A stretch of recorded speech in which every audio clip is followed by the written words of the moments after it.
Hi guys, and welcome back to another video. Today I'm working on the thumbnailing and the sketching and the initial process for the next finished piece that I'm going to be working on, which is Anubis, and it's part of my Egyptian art theme for the beginning of this year. I've been really excited about starting this piece in particular for the past couple of weeks actually, so I'm excited to talk about the process that I go through when I'm working on a slightly more involved piece, something that has a specific prompt and a specific need, and how I go about putting all of my ideas down. But yeah, let's just go ahead and jump right in and get started with this. So one of the things that I'm really trying to focus on, and I have been trying to focus on it for a little while now, and I really want to put it in like #1 position when I'm working on pieces this year, is I really want to make sure that each piece is standing up to fit into the portfolio that I want to have, my dream portfolio. And that is something where each piece has an emotion and a strength to it. It's designed in a way that fits what I want everything to look like.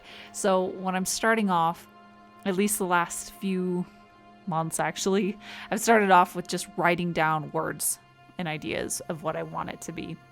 And this helps me a lot because I actually kind of have a hard time initially visualizing how I want my piece to be sometimes, where I just can't quite put it into my head yet, but I have like a feeling that I want it to have. So it's really easy for me to just jot down ideas and words really quickly, whether I want it to be the mood or a particular palette or elements that I want to have in the piece.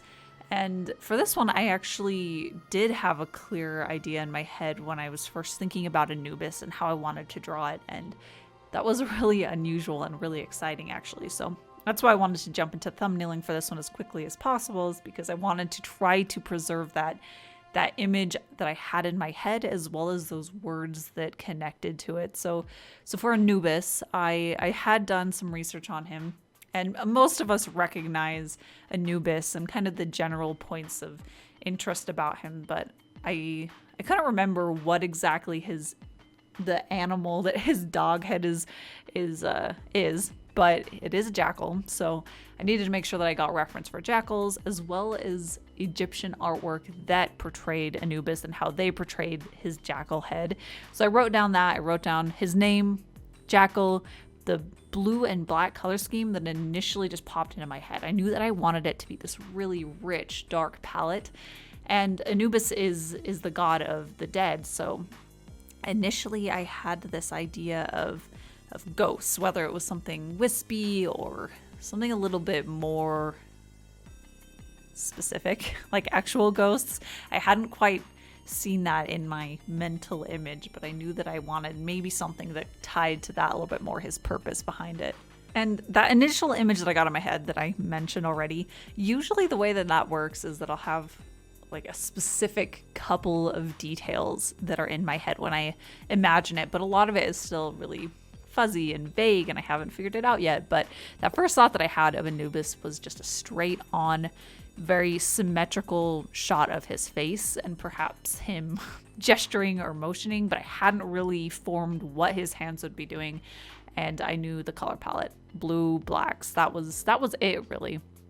And I actually really love straight on portraits, which is kind of funny because Egyptian artwork almost always portrayed the human body in a profile. It actually this is really interesting because for hundreds of years, all Egyptian artists were, or at least the royal ones, were required to follow a very specific format on how to draw the human body, and that's why it looks the same for hundreds of years, because they were literally following a formula.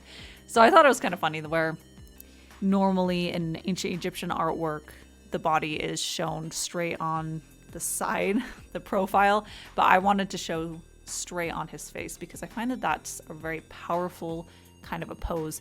In other times and other places, you'll find where kings and queens and people of very great importance are shown straight on, and that's because it has this really impactful connection between the subject and the viewer. So I knew that I really wanted to test out a few different poses of him just staring straight into the viewer's eyes in these thumbnails. And the one that I'm sketching right now, that's actually the one I decided to continue on for the final finished version of Anubis. I chose it for a couple of reasons. The first one was that it achieved that image that I had in my head, only better, which is always really exciting to be able to bring that to life. But I also really loved how I was able to find a way to have these wispy ghost figures behind him, and how they are very opposite of how Anubis is being portrayed, where he's staring straight on. He has more of these hard straight edges, and then the ghost figures in the background are very soft and wispy and curving, and I love opposites in artwork. I think it creates a lot of interest and emotion to it, so that was another thing. I also kind of like the shape that his arms end up having.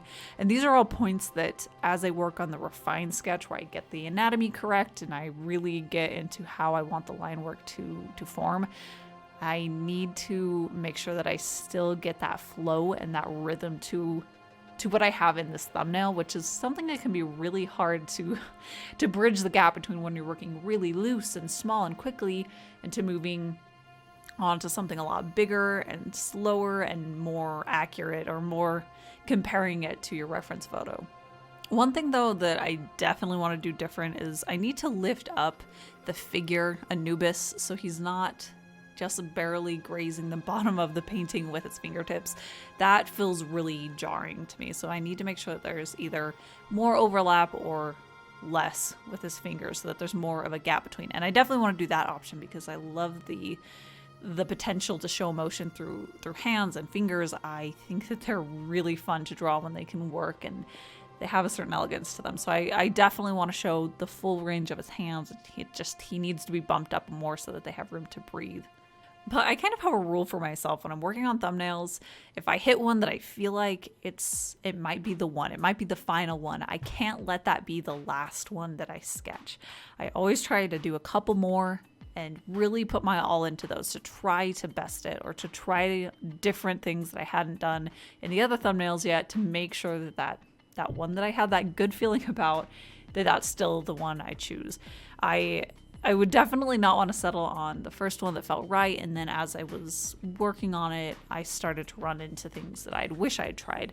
So this is one that, it's a little rule that I give myself, and I think that it saves me from a lot of heartache, and it definitely makes me feel a lot more confirmed with my choice and justified. But every once in a while I'll end up doing a thumbnail that I way prefer over that first one, or it's something that goes in a better direction, and then I can do more thumbnails along that line, and then I end up with something even better. So yeah, I always try to do more thumbnails than that final one, than the one that I think is going to be the final one, that is. So after I did those first two where he's staring straight at the camera, it's straight on, it's pretty symmetrical, I decided to do ones with Anubis from behind and showing a lot more of kind of a three-fourths, I should say, perspective on it. The first one, his head is much more straight from the side, and then the last one that I end up doing is from behind, kind of a 3/4 view. And again, that just helps to reaffirm the benefits that I had for that second one by making sure that there's not a better benefit from other options. I also chose to do a few different options for how I would show the ghosts in that final one that I do, where I can show one singular ghost interacting with him a little bit more one-on-one. And I actually really like that final thumbnail.